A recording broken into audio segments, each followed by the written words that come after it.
three biggest things you need to know when you're moving to Wilmette that trip people up sometimes. So number one, before I say this, I have been living in Wilmette for 27 years.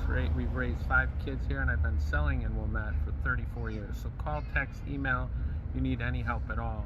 The biggest thing I see that's a very costly mistake is people buy a house because they're excited to be in Wilmette and they pick the wrong part of Wilmette.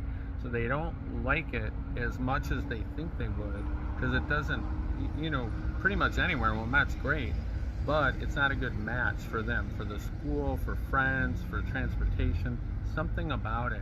And then they go and they'll sell the house.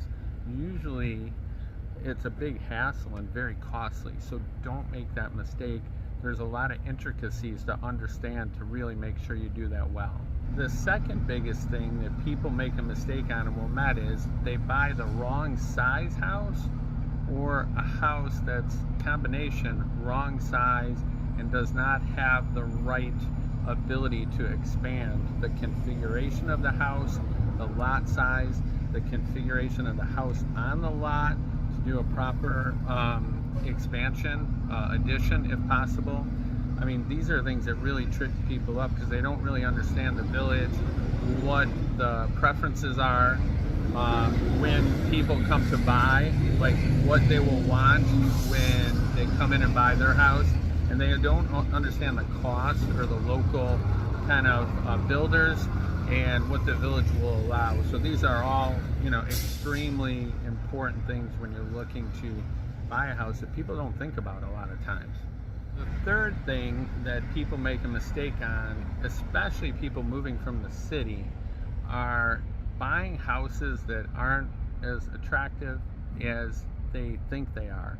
So meaning it's on kind of a strange corner that you don't realize it's on a strange corner because it looks absolutely fine. I've had some people move here from Texas and they were looking at a few different options, and one of them in particular I had to really explain in detail based upon a lot of experience and seeing other people make this mistake.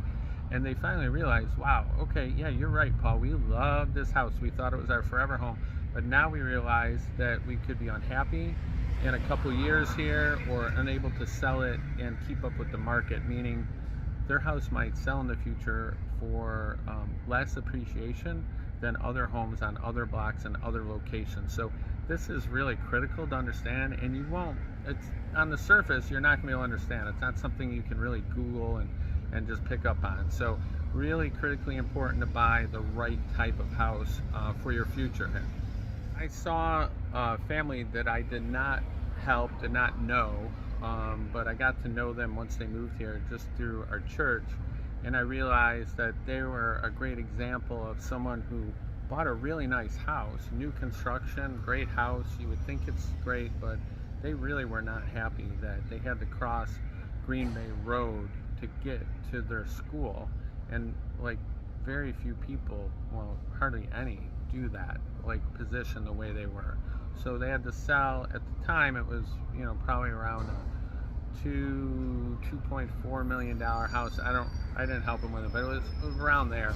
It was a little while back, but they had to sell it and move to a whole nother house, and they were really surprised that they did not like the location. So they came from the city and they were living in a beautiful house, but it just wasn't the right fit. So it can be costly, and then the kids weren't thrilled. And also when you're buying, builders have different reputations. Sometimes there's builders from outside the area that are building Wilmette. Could be great, could not be great.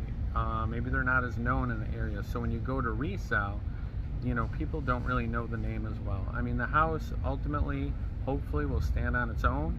But I will say that there have been situations where people are like, oh, that's a city builder building in Wilmette, or a Glenview builder. They're just not as in tune with the way the homes will progress in the future and resell and things like that. So something to keep in mind as well. Throw in a fourth thing. The fourth thing you really need to keep in mind is people will sometimes come to Wilmette like too late.